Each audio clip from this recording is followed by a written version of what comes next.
Сәлем достар, сіздермен Айгерім.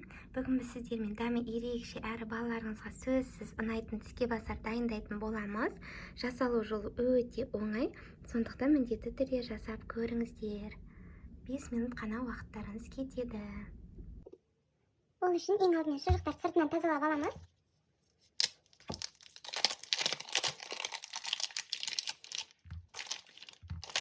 Мінекей дайын. Енді осы шұжықтарымызды теңдей үш бөлікке бөлетін боламыз.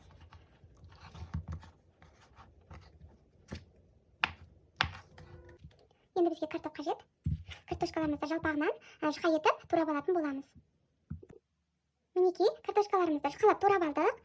Өте жұқа болды. Осындай жұқа қылып турағандарыңыз дұрыс. Қалың қылып жібермеңіздер. Қалың қылсаңыздар картошкаларымыз бүгілмей қалуы мүмкін. Мінекей жұқа болғандықтан бүгіліп тұр. Енді осының ортасына шұжықтарымызды салып, деревянный шпажкаға тізетін боламыз. 4-5 данадан тізіп шықсаңыздар болады. Мінекей, маған 6 дана тиді. Осылай барлығын тізіп шығатын боламыз. Мінекей, картошкаларымыздың арасына шұжықтарымызды салып, барлығын дерліп тізіп шықтық. Енді осына қызып тұрған майға жақсылап қуырып алатын боламыз. Майларыңыз міндетті түрде қызып тұруы керек. Мінекей, менің майым қызып дайын тұр. Енді осыған салып қуырып алатын боламыз.